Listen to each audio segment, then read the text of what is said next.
Beware, trespassers will be tortured. My best friend Walt and I had never left our home state of Oklahoma before in our lives. We were college freshmen now, and, when spring break rolled around, we planned on finally getting away from the monotony of Oklahoma. We were going on a road trip. I wanted to go to Florida. Walt, however, thought we would have a better time in New Orleans. Neither of us would waver on our ideal destinations. This would have to be settled the old-fashioned way, the way our most divisive disagreements were settled: rock, paper, scissors. Unfortunately, Walt won, and it was settled. We were going to Louisiana. I packed a week's worth of clothes and loaded my little green Camry. After Walt finished loading up and double-checking to make sure our hotel was booked, we hit the road. Everything went smoothly at first. Walt had the aux cord and we were jamming out to the best of the best road trip songs. We didn't even have to pull over for gas before we reached Louisiana. After making a stop for snacks, I drank a little too much Mountain Dew, and had quite the sugar rush. I found myself speeding down the highway, and, before I knew it, there were sirens blaring behind me. "Fuck," Walt exclaimed, then slapped my arm 2 times as I pulled over.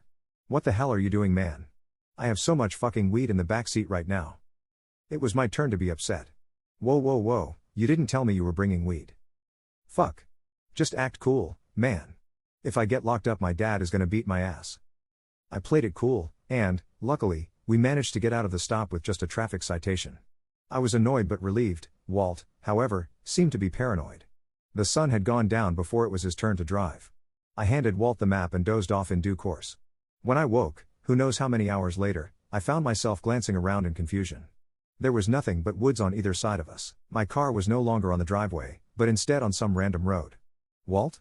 Walt, where the hell are we? You scared me earlier, man. I have way too much weed in this car, man. I can't take the chance of getting pulled over. I'm taking the back roads, man.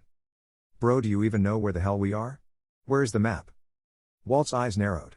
"I don't know, I thought you had it." It was at this moment that Walt hit a nail or something. The front left tire exploded, and my Camry went spinning in circles. Before I knew it, we were hurtling off the road and slamming headfirst into a tree. I groaned, grabbing my head.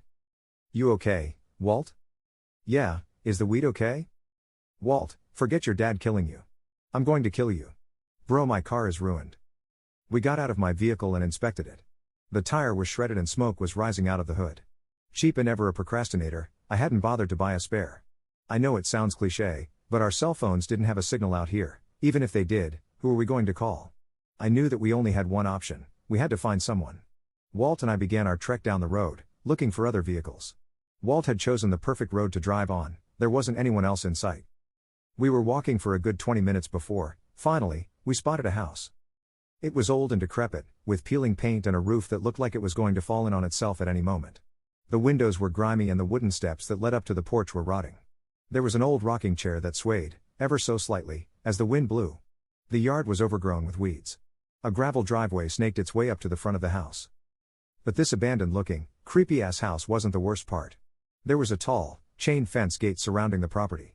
A huge, black sign with red letters hung from the gate, right alongside the corpse of a snake. Though it was pitch black outside, I didn't have to squint to read the dire warning. "Beware, trespassers will be tortured."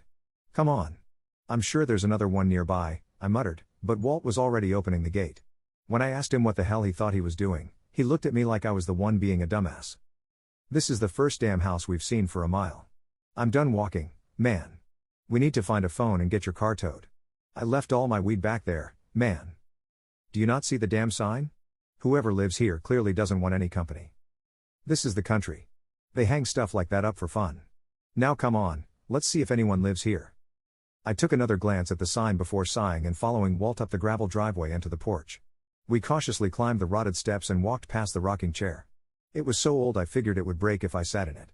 Walt knocked on the door. Above our heads, a chime sang in the wind. After there was no answer, Walt knocked again, more forcefully. The door slowly creaked open, and Walt and I looked at each other. Though I hated myself for it, I followed Walt when he walked inside, completely uninvited. I tried the light switch, but there was no power here. The place was musty, and to say that it was a piece of shit would be an understatement. The furniture consisted of a single couch surely older than my grandmother, there was a coffee table covered in old magazines and cigarette butts, and the TV was even older than the couch, cracked and covered in cobwebs. There was a set of stairs up ahead, a door underneath it, but Walt ventured to the kitchen. Smelling the odors wafting from it, I decided to avoid the kitchen entirely. Though I didn't like being in this house, curiosity overtook me. I walked over to the door under the stairs and placed my hand on the knob. A sudden surge of dread washed over me. Something was behind that door. I don't know how I knew, but I was going to regret opening that door for the rest of my life. I pulled it open and the first thing that hit me was the smell. It was even worse than the smell coming from the kitchen. This was the smell of death. I peered into the darkness, and when my eyes adjusted, they fell on the figure of a woman, or what had once been a woman.